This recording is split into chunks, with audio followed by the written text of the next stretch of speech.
It's no secret that China's growth over the last few decades has been absolutely unprecedented in world history. They've achieved almost an average of 10% GDP growth every year for decades. And lifting 1 billion people out of poverty is no joke. There has been real growth that has taken place in China, and much of this growth has been on the back of real estate. Now, just to get a glimpse of the massive scale of development that's been happening in China recently, we need to look at the amount of concrete that they use. It's so much that if you compare all of the concrete that the United States used from the year 1901 to 2000, 100 years, the entire 20th century, was less than China used in just 3 years between 2011 and 2013. And this wasn't an anomaly because they did it again in just 2 years for the years 2013 and 2014. Now, one thing that's unique about the way China does things, obviously they're still a communist country, so the state owns all the land. So when you see all this development happening, what's really going on is the state is leasing out rights to use that land, usually in 50 to 70-year contracts. This land is then developed on, and then those homes are then sold to Chinese citizens. This has resulted in real estate being the primary driver of the growth of wealth for most Chinese citizens for a long time. Another reason that so much individual money has been going into real estate is because their financial markets, like stock markets and things like that, they're just not as sophisticated and as developed as they are in most Western countries, especially the United States, which leaves real estate as basically the only option for the average person to buy something that has a reasonable expectation of making them money going into the future. Further adding fuel to this fire is the demographic situation that's been going on in China over the last few decades. There has been a massive migration from all the rural areas into the city centers as people seek new opportunities for earning higher income with better jobs and placing their kids in better schools. And obviously this has caused massive demand for somewhere to live. But as normally happens with markets that are growing quickly, they can become frothy very quickly. And that's just what happened with real estate as the new supply started to outpace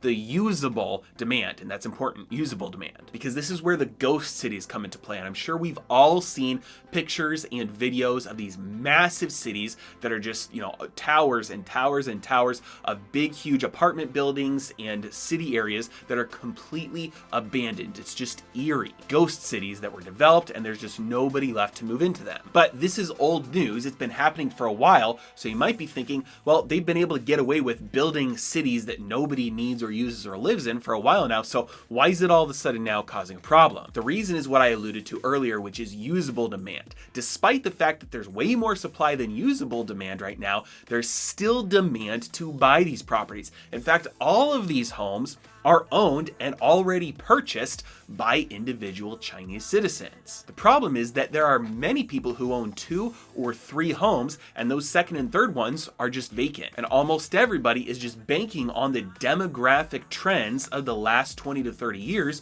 continuing, which is the migration to the cities. So what is the problem with this expectation? Enter the population pyramid for China. Now, we all know that China has had a one-child policy for years, and even though they have recently just updated that and now they're at a 3-child policy, this has done almost nothing to undo the decades of cultural habits, and their birth rate is still at best 1.7, 1.8, and some estimates say as low as 1.18. And you need it to be 2 just to sustain the population. In the United States, we're at about 1.7, but at least right now we still have immigration that's continuing to make up for our too low birth rate, so we don't have a population implosion problem in the States just yet. But in China, their population pyramid is a problem specifically because of who it is that has moved to the cities and who there's left to move to the cities. Because for the most part, people who are aged 30 to 50 or 60 have already moved to the cities, and there's just nobody left who has the productive capacity to increase their income enough to come in, be productive, buy real estate.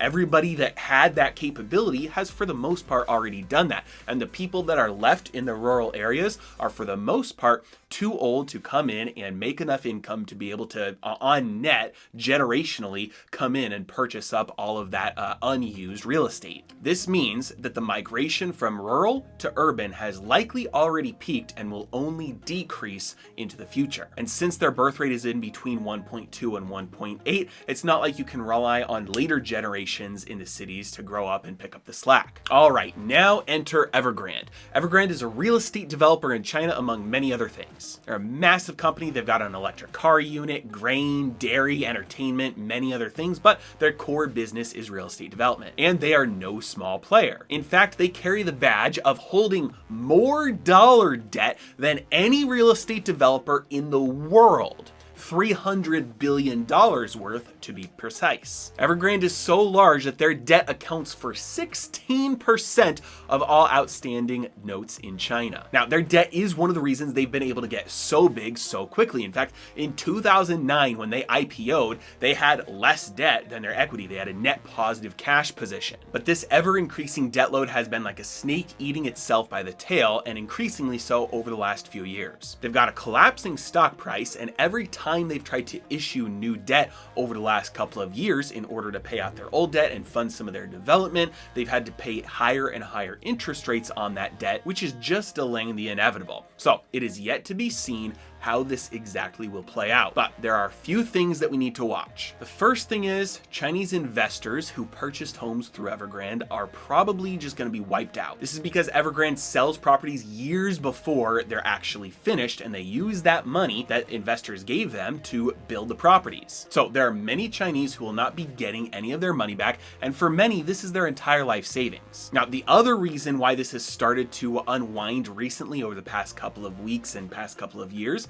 is because China has increasingly been trying to crack down on moral hazard. If you're not familiar with moral hazard, it's a system where there's either explicit or implicit bailouts, especially for the larger companies, so that everybody knows, hey, if there's a big problem, we know that the government's got our back and will bail us out. So it encourages more risk taking because, you know, if you take more risk, then your reward if you succeed is likely to be huge. But if you fail, you're not going to have any pain because the government's got your back.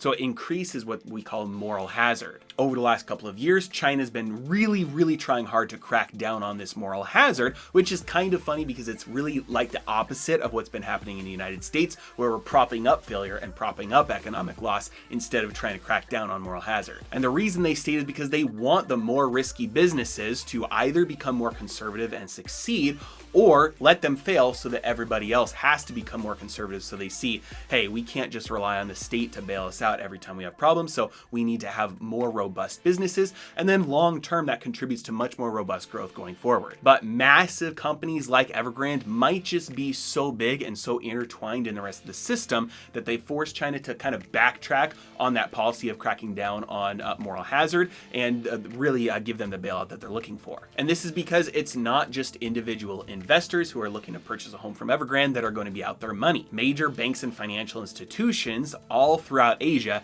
have a lot of money with Evergrande as well. And if any of those financial institutions that are invested in Evergrande are themselves highly levered and over leveraged to the point where a complete failure on Evergrande's part would cause a default or insolvency on the bank's part, well, this is why people are calling it China's Lehman Brothers. Because it's very possible that if Evergrande is allowed to fail completely, it could trigger this domino effect that could trigger global financial crisis 2.0. Because once you hit the banks, you really start to hit all the banks. Because they are all so interconnected and they all have massive balance sheets that are predicated on the assumption that nothing will happen that's not supposed to happen. Like, I don't know, a seemingly state-backed real estate developer that is too big to fail being allowed to fail. And so it's possible this could bleed over and cause massive losses and potentially full-on collapses of giant banks, financial institutions like HSBC that would bleed over into the highly geared